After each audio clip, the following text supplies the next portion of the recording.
Peluang Indonesia untuk lolos ke round 3 sejatinya masih terbuka.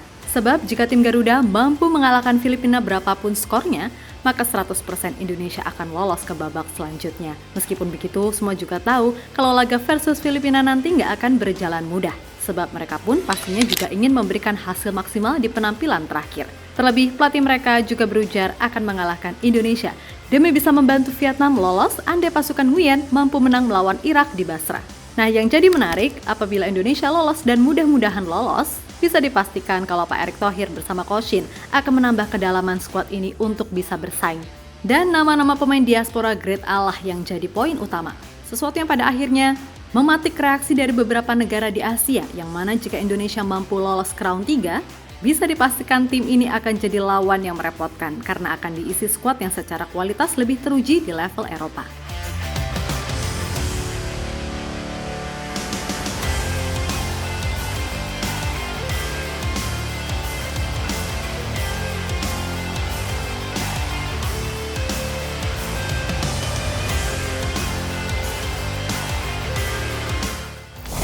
Kekalahan atas Irak emang menyakitkan, namun bagaimanapun itu sudah terjadi dan yang harus dilakukan adalah fokus ke laga penentuan melawan Filipina. Yap, sekali lagi meskipun di atas kertas, tim Filipina ini masih di bawah Indonesia, namun kita juga jangan terlalu jumawa sebab saat ini tekanan besar justru ada di kubu Indonesia. Sedang mereka ya udah all out aja karena udah dipastikan gak lolos.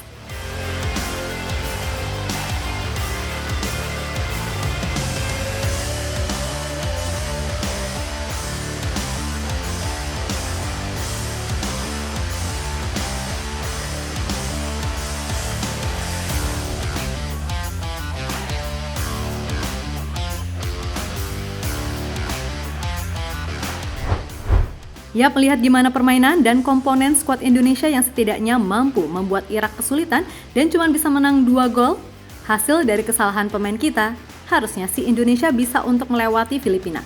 Dan peluang itu makin terbuka karena JIS serta Kelvin Verdong udah bisa main. Tentu saja keberadaan mereka berdua akan membuat timnas Indonesia khususnya dari sisi pertahanan makin kuat. Nah, khusus Kelvin, sejauh ini belum ada yang bisa memastikan ia akan main di posisi apa. Sebab meskipun posisi naturalnya adalah bek kiri, namun Kelvin juga bisa main sebagai gelandang ataupun center back dalam skema 3 back.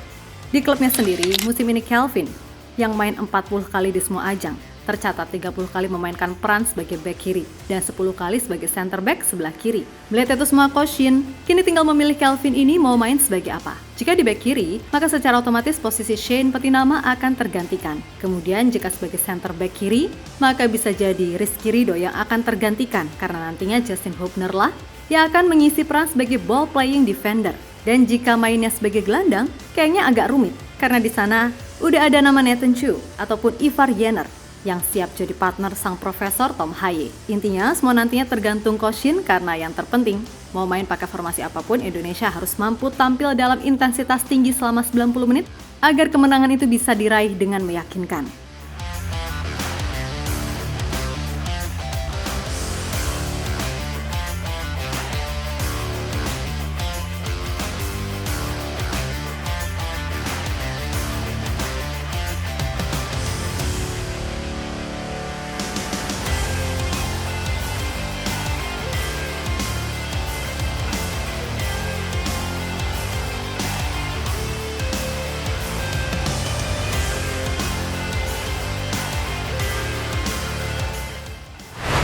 Lebih lanjut, di luar persoalan Kelvin mau main di mana, pokoknya Indonesia harus bisa main all out dan melihat peluang yang ada. Tim Garuda sangat berpeluang untuk itu. Nah, terlepas dari itu, kabarnya ada beberapa negara di Asia yang cukup mewaspadai Indonesia bila nantinya lolos. Yap, kita tentu ingat statement Pak Erick yang mengatakan kalau Indonesia lolos ke round 3, maka ia bersama Coach Shin akan menambah kedalaman skuad timnas dengan pemain yang levelnya grade A. Dan semua tahu kalau nama-nama macam Kevin Dix, Michel Gers, Jairo, dan Ole Romeni adalah target utama. Belum lagi urusan Martin Paes yang sebisa mungkin segera diselesaikan di CAS. Atas dasar itulah Indonesia bisa jadi ancaman yang berpotensi mengejutkan serta merepotkan di round 3 nanti.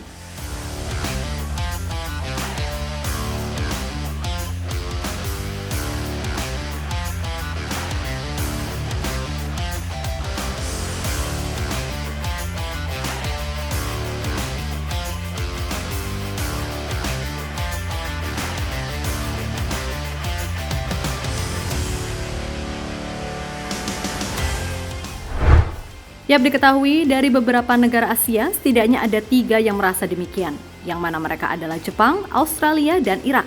Tentu kita ingat ucapan penyerang Jepang, Ayase Ueda, saat di Piala Asia Qatar kemarin yang mengatakan kalau dalam beberapa waktu ke depan, Indonesia akan jadi tim yang lebih baik. Dan dengan gambaran squad versus Irak, plus ditambah tadi para pemain grade A, bukan tidak mungkin Indonesia akan jadi lawan yang merepotkan andai Jepang satu grup dengan Indonesia. Begitu pula pelatih Australia, Graham Arnold, yang mengatakan jika Indonesia kini benar-benar memiliki squad yang tak jauh beda dengan Eropa. Dan sama seperti kedua negara tadi, pelatih Irak Jesus Casas secara terbuka pun mengatakan jika ia berharap Indonesia dan Irak gak satu grup lagi.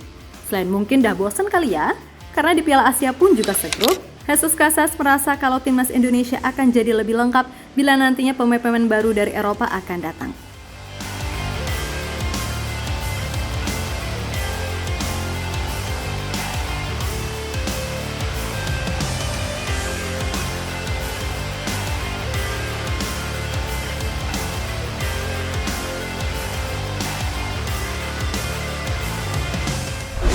Yap, terlepas dari itu semua, pokoknya saat ini menangkan dulu laga versus Filipina untuk mengunci satu tempat di round 3 sekaligus lolos otomatis ke Piala Asia 2027.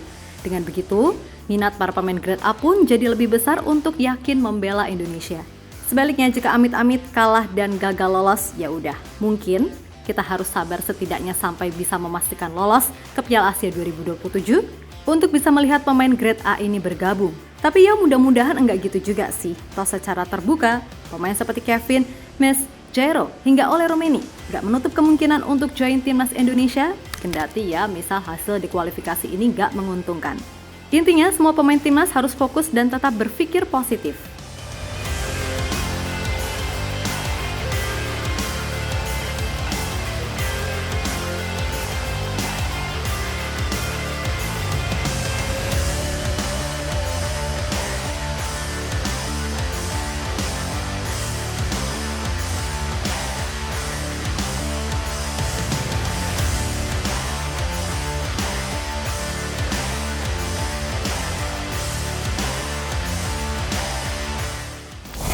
Ya, pada akhirnya, mari sama-sama kita dukung timnas selalu apapun yang terjadi. Dan buat pemain-pemain yang dianggap melakukan kesalahan di laga versus Irak, ya udah sih, udah kejadian juga. Toh kalian juga nggak mau itu terjadi. Khususnya buat Hernando. Dan lupakan yang kemarin, jadikan evaluasi dan nggak usah berkecil hati. Dan pesan sekali lagi buat netizen, jangan menghujat. Coba deh kalian sebut satu kiper di dunia ini yang nggak pernah bikin kesalahan. Mulai dari yang amatir sampai top dunia semua pernah.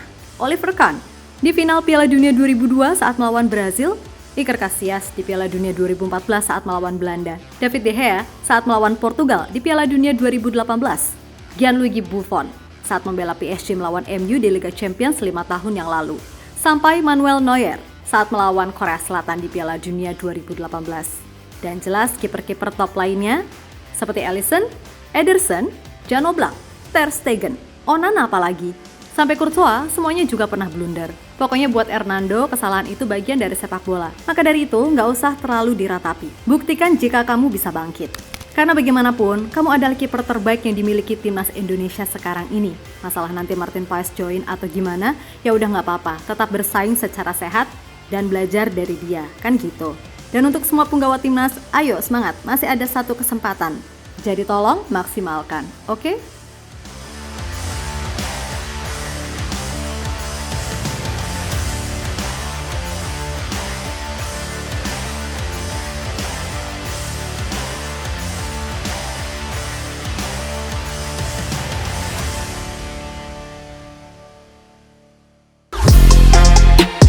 Halo, izin iklan sebentar ya guys. Jadikan ruangmu bernuansa timnas. Temukan beragam poster dinding, sepak bola dan timnas dengan desain menawan, kualitas premium dan harga yang tidak akan menguras kantong. Segera klik link Shopee di deskripsi video ini dan dukung timnas dengan sepenuh hati. Mulai dari dinding rumahmu.